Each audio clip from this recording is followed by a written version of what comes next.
कर ही रही होती है कि अचानक एक बहुत गंदी सी बास पूरे घर में फैल जाती है।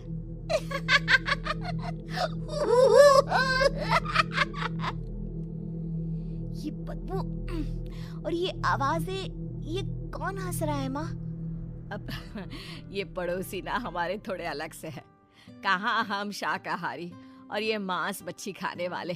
छोड़, तू ध्यान मत दे और गृह प्रवेश कर। और हाँ बहू, अपनी सास की एक बात हमेशा याद रखना, इन पड़ोसियों से तो कभी बात नहीं करेगी। अच्छे लोग नहीं है ये। अपनी सास की ये बात मानेगी ना बेटा? हाँ माँ, जो आपकी मर्जी, मैं उनसे बात नहीं करूंगी। अगले दिन प्रिया अपनी पहली रसोई बनाने रसोई घर में जाती है। ये छोकी बात तो नाक में जा रही है। एक काम करती हूँ, खिड़की खोल देती हूँ। प्रिया खिड़की खोलने जाती है। इतने जाले, लगता है इस खिड़की को कभी खोला ही नहीं गया। पर ऐसा क्यों? ओह, नॉन वेज की स्मेल आती होगी ना। 2 मिनट के लिए खोल लेती हूँ, फिर बंद कर दूंगी। प्रिया खिड़की खोलती है। खिड़की खोलते ही उसकी नजर सामने वाले घर की खिड़की पर पड़ती है, जहाँ एक लड़की खड़ी होती है।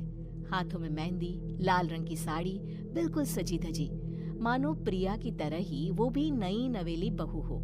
वो प्रिया को देखकर मुस्कुराती है। हे भगवान, माँ ने तो इनसे बात करने को मना किया था। प्रिया फौरन ही खिड़की बंद कर देती है और तवे पर चढ़े रोटी की ओर देखने लगती है, पर वहाँ रोटी न होकर मछली पड़ी होती है। ये क्या? पहली ही रसोई में इतनी बड़ी गलती! हे भगवान, अब मैं क्या करूं? प्रिया बहुत डर जाती है और फौरन रसोई की सफाई करने और फिर सभी के लिए खाना बनाने लग जाती है। जब वो सबको खाना परोसती है, सब तो ठीक है, मैं बेकार में चिंता कर रही थी। हे भगवान, ऐसे ही बस अपनी कृपा बनाए रखना। रात के वक्त जब सब सो रहे होते हैं, तब प्रिया को पायल की आवाज सुनाई देती है, जिससे उसकी आंख खुल जाती है। ये पायल की आवाज कहाँ से आ रही है? प्रिया उठकर उस आवाज के पीछे छत की सीढ़ियों तक जाती है। तभी उसे बच्चे के रोने की आवाज आती है। प्रिया छत पर जाती है तो क्या देखती है? वही लाल साड़ी वाली लड़की अपनी गोद में एक नवजात बच्चे को घुमा घुमा कर सुला रही है। तभी प्रिया की नजर उसके पेट पर पड़ती है। ओह गॉड, ये तो प्रेग्नेंट भी है। सुनिए, बच्चा सो नहीं रहा है क्या? मैं कुछ मदद करूं?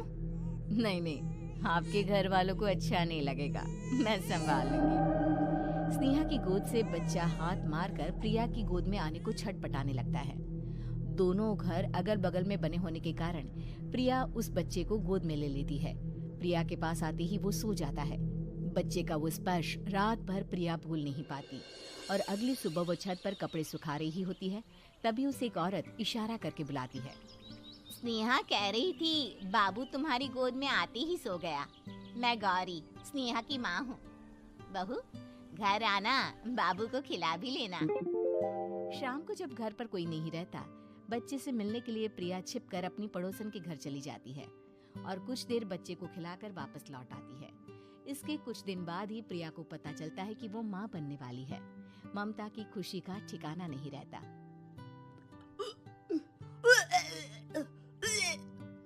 माँ जी, पता नहीं क्यों उल्टी आ रही है।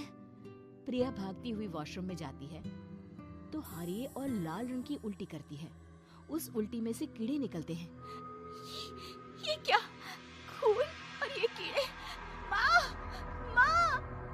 प्रिया की आवाज सुनकर ममता दौड़ कर आती है, पर बेसिन में कुछ नहीं होता। प्रिया हक्की बक्की रह जाती है। ये सब क्या हो रहा है? प्रिया घबरा जाती है और अपने कमरे में जाकर सो जाती है। डर के कारण वो इतनी थक जाती है कि उसकी आंख लग जाती है। तब उसे ऐसा लगता है उसके पेट पर मानो कोई बैठा हुआ हो। कौन हो? प्रिया के पेट पर एक 5 महीने की बच्ची बैठी हुई थी, जो बुरी तरह जली हुई थी। माँ, तुम ही मुझे लाई ना अपने पेट में? मैं तुम्हारी माँ नहीं हूँ। कौन हो तुम? माँ, देखो मैं जल गई बुरी तरह से। 6 महीने पेट में रहने को भी मुझे नहीं मिला। सहला दो ना माँ। बचाओ! बचाओ! माँ! ममता दौड़कर कमरे में आती है। प्रिया की बातें सुनकर वो सब समझ जाती है। तू कहीं बगल वाले घर में तो नहीं जाकर आई ना बहू? मुझे माफ कर दो, मैं गई थी माँ। उस घर में सब मरे हुए हैं बहू। कई साल पहले स्नेहा उस घर में बहू बनकर आई थी। कुछ ही दिन में वो एक बच्चे को जन्म देने वाली थी। पूरा घर बच्चे के आने की खुशी में खोया था कि एक दिन अचानक उस घर में आग लग गई। सब बुरी तरह जलकर मर गए। गौरी आज भी दादी बनने का इंतजार कर रही है और इसीलिए स्नेहा ने अपना अजन्मा बच्चा तुम्हारी कोख में डाल दिया। ममता ये कह रही होती है कि पीछे से उसके पैरों को एक बच्चा पकड़ लेता है। दादी, दादी। माँ, स्नेहा की गोद में यही बच्चा था। ये बच्चा कौन है फिर? तेरी मौत है। तेरी भी दादी। जिस चीज का ममता को डर था वही हो गया। ममता निवास के ऊपर मौत ने चादर बिछा दी थी। प्रिया का पेट ऐसे बढ़ जाता है मानो 9 महीने का हो। 2 हाथ उसके पेट से बाहर निकलते हैं।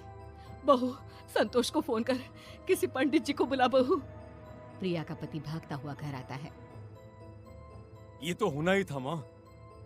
तेरा पाप तेरे सामने आ गया तो तू सह नहीं पा रही है। स्नेहा घर में आग लगी नहीं थी, माँ ने लगाई थी, प्रॉपर्टी की लालच में। और वो बच्चा मेरी पहली पत्नी का बच्चा है, मेरा बेटा, जो कि उस आग की चपेट का शिकार हो गया था। मैंने तुमसे ये सब माँ के कहने पर छुपाया था। मुझे माफ कर दो प्रिया।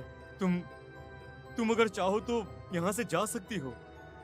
मैं तुम्हें किसी भी बंधन में रखना नहीं चाहता। मेरी शादी हुई है आपसे, मैं आपको छोड़ नहीं सकती, पर उससे पहले हमें स्नेहा, उसकी माँ और बच्चे की आत्मा की शांति करवानी होगी। संतोष और ममता गौरी के घर जाते हैं। अंदर सब कुछ जला हुआ होता है।